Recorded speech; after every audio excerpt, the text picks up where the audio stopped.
Mes chers amis, bonsoir, nous sommes dimanche et nous nous retrouvons pour notre cours d'Halacha.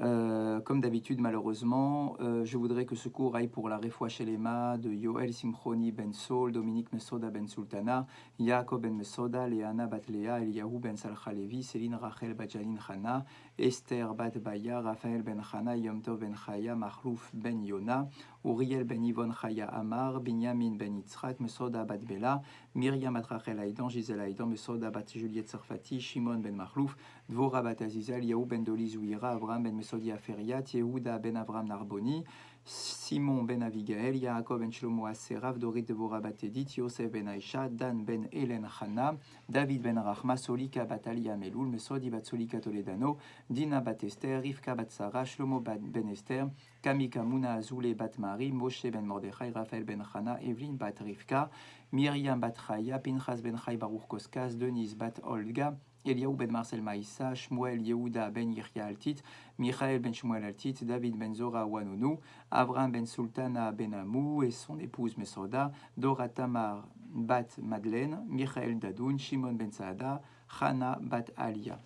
Et je voudrais également donc que ce cours aille pour l'élévation de l'âme de Meir Chai ben Avraham à Cohen, Zora Georgette Batester, Félix Adani ben Emma Simcha, Yosef ben Hana Flak, Marcel Mesod ben Simi, Zouira Rose bat Simcha, Yehuda ben Penina, Eli ben Hana ben Shimoun, Yosef ben Shalom, Aaron ben Solika, Nina bat Kati Matzilach Lebet Politi, Léa Rivka bat Rachel, Henri Aaron ben Raphaël Matatia, Chai Victor ben Yakuta, Roger Chai Barou ben Abraham Koskas, Yehuda ben Alia, Abraham ben David Vester, Pinchas ben Shmuel à Cohen, Mesrod ben Mimoun, Yitzhak Cohen ben Rachel, Rav Reuven Mesrod ben Esther Hamou, Yosef ben Esther Teboul, Mordechai ben Chana Asoulin et Claudine Hamsa Michal bat Simcha. Nous sommes donc dans notre cours sur les halachot de Pessah et nous en arrivons aujourd'hui, nous arrivons ce soir au halachot sur la vente du chametz. Nous allons bien évidemment, comme d'habitude, construire notre connaissance sur l'origine de cette vente du chametz, sur la façon dont elle s'est mise en place par nos chachamim et bien évidemment sur la façon dont nous, cette année en particulier, nous pourrons faire cette vente du chametz. Tout d'abord, rappelons les principes de base. Atratzot yom yud dalet benissan sarir kol yehudi le hashbit et hachametz birshuto. Comme nous l'avons déjà expliqué à maintes reprises, eh bien, la veille de Pessah, quelques heures avant, à partir de Chatzot, le milieu de la journée, d'après la Torah, je n'ai plus le droit de posséder du chametz et j'aurai donc l'obligation de l'avoir détruit avant l'arrivée de cette heure. Et afin de ne pas gaspiller de grosses quantités de chametz qui peuvent avoir de la valeur, eh bien, les Juifs avaient l'habitude de s'organiser tout simplement dans leur façon de gérer leur stock de chametz, de faire leurs achats petit à petit et de diminuer les achats, d'augmenter la consommation pour en arriver, quand on arrive à la veille de Pessah, à ne plus avoir de chametz ou à pratiquement ne plus posséder du chametz. Et d'en garder juste un petit peu. Pourquoi un petit peu? C'est la quantité pour garder le geste de détruire le chametz, puisque c'est une obligation d'avoir ce geste de détruire. Donc, on élimine nos stocks, on en gardait un petit peu, on brûlait ce chametz les quelques heures avant Pessah, et on avait tout bien fait comme il se doit. Oulam, mais il peut s'avérer que des fois notre organisation ne se soit pas bien passée. C'est-à-dire qu'on se retrouve veille de Pessah, Kemut Gedola, avec de grosses quantités de chametz que l'on n'a pas réussi à consommer avant Pessah, et on va se retrouver donc la veille à jeter, à brûler, à détruire du chametz qui est consommable et bien évidemment ça peut nous faire mal au cœur, c'est de la nourriture, ça peut faire mal aussi au portefeuille, c'est de l'argent que nous sommes en train de gaspiller. Alors bien évidemment, si ça ne nous gêne pas de brûler comme ça de grosses quantités de chametz d'un point de vue financier ou bien d'un point de vue moral, alors effectivement, je peux le faire. La halakha est très claire, veille de Pessah, je peux prendre mon chametz, le détruire, et j'aurai réalisé la mitzvah sans la moindre problème. Aval, imenorotse le hafsid et chiouya chametz. Par contre, si je n'ai pas envie de gaspiller tout ce chametz, yachol le mocho le eno yehudi lifnei Pessah. Je peux effectivement le vendre à un non-juif avant la fête de Pessah. Parce que tant que l'heure de la destruction du chametz n'est pas arrivée, tant que l'heure de l'interdiction de tirer profit du chametz n'est pas arrivée, ce chametz m'appartient totalement. S'il m'appartient totalement et que je veux le vendre, j'ai le droit de le vendre. C'est mon chametz, j'ai le droit de faire du commerce avec mon chametz. Cela ne pose effectivement aucun problème. Moutar limkor et chametz, j'ai le droit donc de vendre le chametz et de récupérer l'argent, la valeur complète du chametz en question. Isturana'a mechametz matril besha'a shishit shel yom yud dalet benissan. Et comme nous l'avions déjà rappelé, l'interdit de tirer profit du chametz, c'est le début de la 6e heure de la journée. Donc du coup, tant que cette heure n'est pas arrivée, j'ai le droit de vendre ce chametz a priori à mon voisin non juif. במיוחד הדבר היה חשוב לסוחרי מזון שהיו לפני פסח עם מלאי גדול של חמץ והיו מוכרים למוכרו לגוי כדי להציל את ממונם מעיבוד. Et effectivement, notamment les commerçants de chametz, c'est ce qu'ils faisaient. Eh bien, ils avaient de grosses quantités de chametz et puis ils s'arrangeaient veille de Pessah pour vendre à leur ami non juif les quantités de chametz qui étaient encore en leur possession. ואפילו אם לא נמצא גוי שמעוין באמת לקנות את כל חמצו, אמרו חכמים שמותר ליהודי לומר לגוי, אף שאינך צריך כמות גדולה של חמץ, קנה ממני את כל החמץ בחומה מלא, ואם תרצה יקנה אותו ממך לאחר הפסח. Et là va commencer tout le système où on peut se dire que si jamais un juif qui se retrouve avec de grosses quantités de chametz, parce que c'est un commerçant, il ne trouve pas un non-juif qui accepte d'acheter autant de chametz, il va me dire mais qu'est-ce que je fasse moi avec tout ce chametz, d'accord, c'est ton chametz, c'est tes histoires, j'ai pas envie d'acheter ton stock de nourriture. Alors c'est là que nos chachamim mettent en place ce système en nous disant si jamais je ne trouve pas de non-juif prêt à acheter l'ensemble de mon chametz, je peux aller le voir en lui disant écoute, si tu veux, je te propose un marché. Achète tout mon chametz maintenant avant Pessah. Et moi, je te garantis qu'à la fin de la fête de Pessah, je reviens te voir et je rachète tout le chametz que tu m'as acheté toi-même avant Pessah. Je te le rachète pour que tu ne restes pas avec le stock entre tes mains. Et c'est comme ça, effectivement, que va se mettre en place le procédé de la vente du chametz. Lifnei karba meot shana. En réalité, les choses remontent à peu près 4 siècles en arrière, 400 ans. Où on nous dit qu'en Europe, les Juifs avaient le droit de faire du commerce avec du yain saraf. Du yain saraf, c'est ce qu'on appelle aujourd'hui du brandy, du whisky, un produit qui est de l'alcool, mais qui a été qui se construit, qui se fabrique sur la base de chametz. Et c'était en réalité le seul commerce que les Juifs avaient le droit de réaliser dans tout ce qui était lié aux alcools.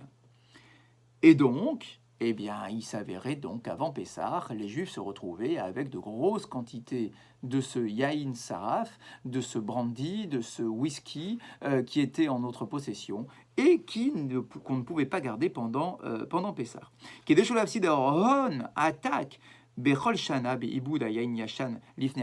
pour pas se retrouver à obliger tous les commerçants à jeter leur alcool, à brûler cet alcool, alors les chachamim ont permis effectivement de vendre cette quantité de brandy à des non-juifs, et à la fin de Pessah, de racheter ce chametz pour continuer à en faire du commerce pendant l'année.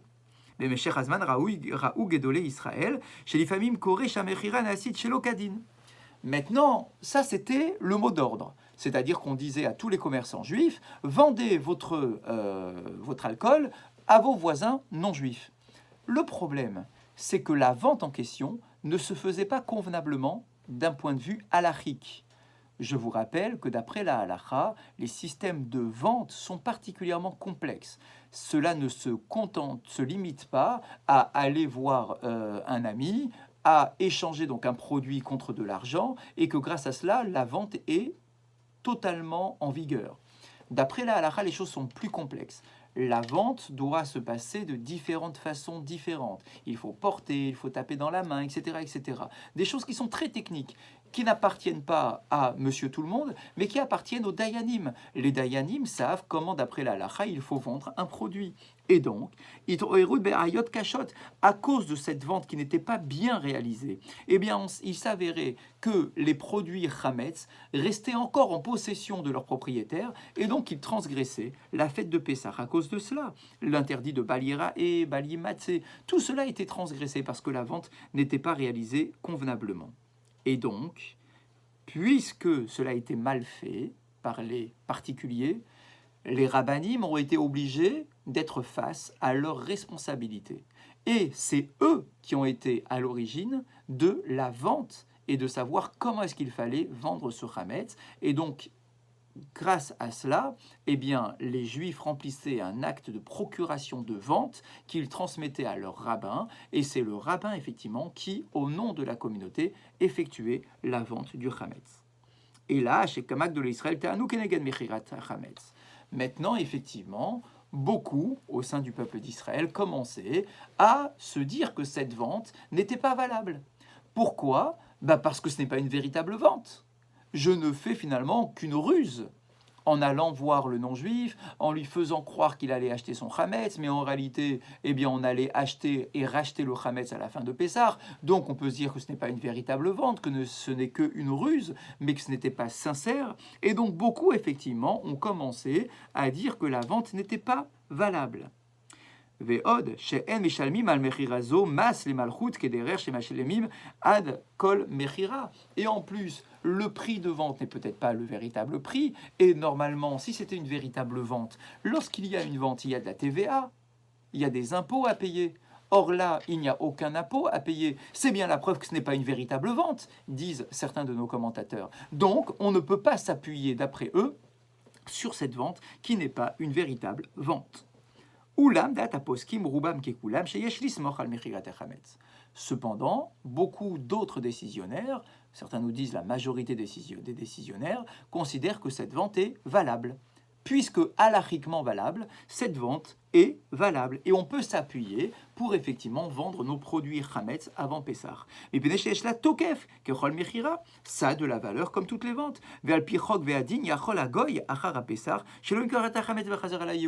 Pour preuve, si jamais à la fin de Pessah, lorsque le juif retourne voir son ami, lorsque le rabbin retourne voir le non-juif pour lui demander donc de racheter le chametz pour l'ensemble de la communauté, on le sait pertinemment, d'après le contrat qui a été signé, si jamais le non-juif dit au rabbin « je refuse de te vendre à nouveau le chametz, je veux le garder », alors il a le droit de le faire. Donc c'est bien la preuve, disent les commentateurs, que c'est une véritable vente et que l'on peut s'appuyer sur cette vente. Les gabé atashtum ayu kodvim shtar mechar al schum shevio amiti shel hachametz vagom shalem deme kedima. En réalité, effectivement, le non-juif ne va pas payer la somme complète de tout le chametz qu'il achète avant Pessah. Mais en réalité, c'est une avance. On lui dit, voilà, normalement, le chametz devrait être acheté à 3 millions d'euros, mais en attendant que tu me donnes les 3 millions d'euros, j'accepte que tu me donnes simplement une somme symbolique qui va être une avance sur ce que tu dois payer à la fin de Pessah. Moi, le rabbin, je reviens te voir à la fin de Pessah et je te pose la question, est-ce que tu veux valider la vente ? Si tu veux valider la vente, alors il faut me payer tout ce qu'il reste et que tu n'as pas déjà payé. Si jamais tu refuses, alors je te rends ton dû, je te rends l'argent que tu as avancé, je rajoute un petit peu, et ensuite la vente est annulée. Et donc tout le chametz retourne dans la possession, dans la propriété de tous les propriétaires. Kede lechazek et amechira, shterai kederer shel amechirot, shaven hakone lokeach et kinyano lirchuto, tiknu aisha yehudi yimkor, o yaskir lagoy et akarka shalea munach chametz.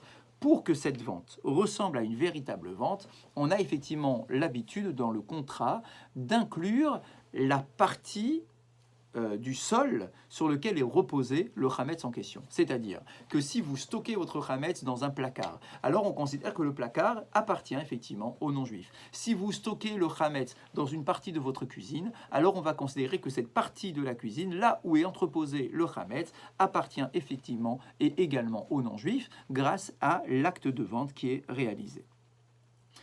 Bedorot ha'acharonim, à notre époque, où les moyens de conservation de la nourriture sont extrêmement développés. Nous le savons, dans les ingrédients de la nourriture, il y a toutes sortes de conservateurs. Les conservateurs permettent à un aliment de ne pas pourrir aussi rapidement qu'il devrait, comme à l'époque. Shaliadam nitan li shamer motzare mazon zbanrav. Et donc on peut se retrouver avec du chametz qui va rester en bon état, en ma possession pendant très longtemps. Un paquet de gâteaux, ça va rester chez moi pendant des semaines et des semaines. Du pain de mie, etc., des biscuits, ça va rester chez moi pendant des semaines et des semaines sans que ça ne pourrisse. Et donc, du coup, je vais me retrouver avant Pessah, moi qui ne suis pas un professionnel du commerce alimentaire, je n'ai pas d'épicerie, je ne vends pas de brandy, je ne vends pas de whisky, mais moi, simple propriétaire, chez moi à la maison, je peux me retrouver effectivement dans un cas de figure où j'ai beaucoup de chametz. Et en plus, si on obligeait tous les juifs à détruire leur chametz, alors on va dire, peut-être que moi, petit propriétaire, avec mes 3 paquets de pâtes et mes paquets de farine, d'accord, je pourrais effectivement m'arranger pour m'en débarrasser avant Pessah. Mais le problème, c'est que si tous les commerçants font la même chose, que va-t-il se passer au lendemain de Pessah ? Si je demande à tous les commerçants de se débarrasser de tous leurs paquets de farine, de gâteaux, de pâtes et autres produits chametz, que va-t-il se passer au lendemain de Pessah ? Il va y avoir de la pénurie. Il ne va pas y avoir suffisamment d'aliments cachers pour alimenter, pour nourrir l'ensemble de la population.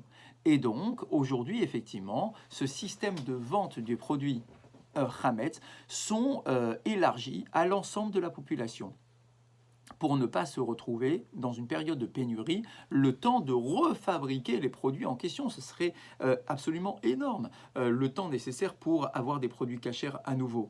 Donc c'est pour cette raison que grâce à la vente des produits cachers, chametz, on peut se retrouver dès la fin de Pessah, dès le lendemain ou surlendemain de Pessah, à recommencer la commercialisation de ces produits qui sont chametz. Mitzadadin. Yachol kol adam limkor et chemso lagoy. Même si effectivement on pourrait se dire que cette vente-là n'a été faite que pour les professionnels du commerce, en réalité, d'après le din, tout un chacun, un simple propriétaire, peut s'appuyer sur cette vente du chametz. Va finir limkor meat chametz. Même s'il veut vendre que un petit peu de chametz, moi j'ai pas envie de jeter un demi-paquet de pâtes, j'ai pas envie de jeter un demi-paquet de farine. Est-ce que j'ai le droit d'en profiter, de profiter de la vente rabbinique du chametz? Eh bien, la halacha nous dit meikar adin. D'après la halacha, si je considère que cette vente est valable, si elle est valable, elle est valable. Donc, c'est-à-dire que même moi, simple propriétaire, j'ai le droit de m'appuyer sur cette vente. Veyesh machmirim. C'est vrai que certains sont plus rigoureux. Certains sont plus rigoureux et se disent moi, je suis pas un commerçant. Puisque je ne suis pas un commerçant, je peux gérer mes stocks. Et même si je gère mal mes stocks, combien est-ce qu'il va me rester de chametz? Quelques paquets, quelques gâteaux, un peu de pâte, un peu de farine.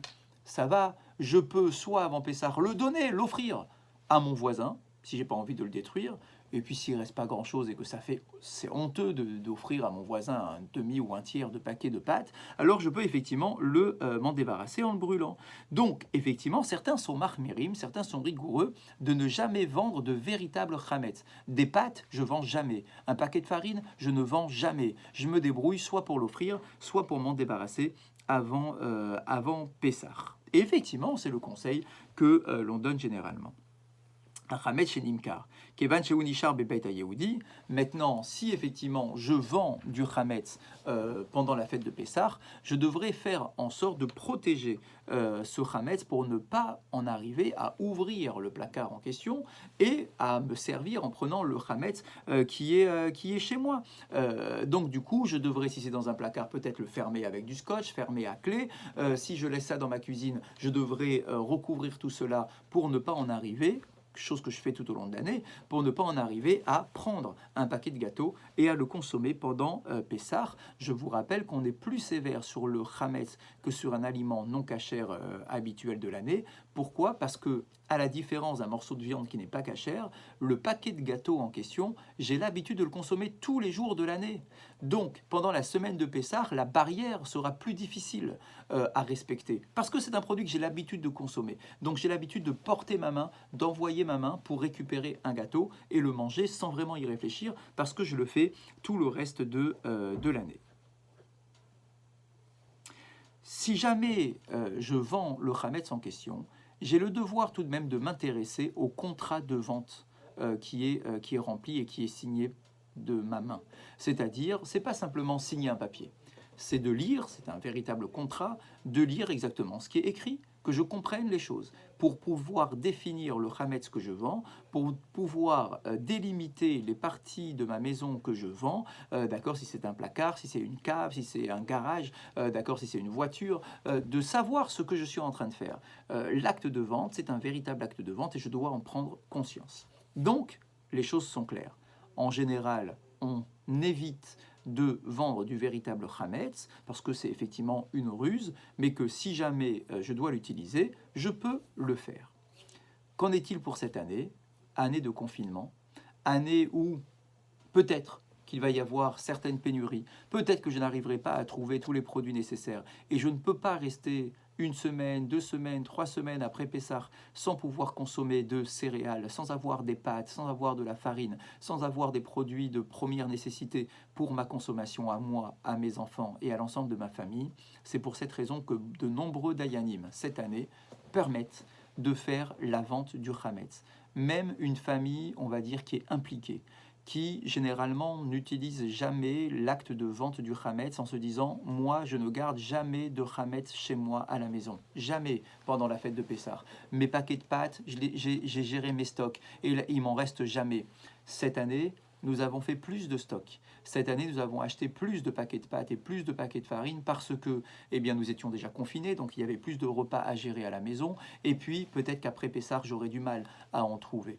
Beaucoup, de nombreux dayanim sur lesquels nous pouvons nous appuyer, nous permettent, et même certains nous disent, il faut acheter du Hametz lechatrila avant Pessah, le vendre convenablement. Bien évidemment, ne le gardez pas dans votre armoire sans l'avoir vendu. Pessah, ça reste Pessah, même cette année. Donc les halachot sont les mêmes. Mais nos chachamim sont là justement pour nous aider à respecter les halachot convenablement. Donc oui, nos stocks, nous pouvons les garder. Nous pouvons les mettre dans notre cave, dans notre placard, dans notre armoire. Mais surtout, n'oubliez pas de remplir suffisamment tôt, et elles sont déjà en vente, elles sont déjà en cours sur les sites internet du consistoire par exemple, pour pouvoir faire votre acte de vente du Hametz, même si vous n'avez pas encore fermé les armoires en question. Mais vous savez à l'avance où est-ce que vous allez stocker votre Hametz. Donc dès à présent, remplissez votre acte de vente. N'attendez pas la veille, n'attendez pas le jour de Pessah, ça sera trop tard. Vous n'arriverez pas à le faire. Faites-le bien avant, dès à présent. Remplissez vos actes de vente et même si malheureusement cette année on va vendre du véritable Hametz, faites-le convenablement avec l'acte de vente du Hametz qui est diffusé par le rabbinat. Merci à vous tous, bonne fin de soirée et à demain si Dieu veut.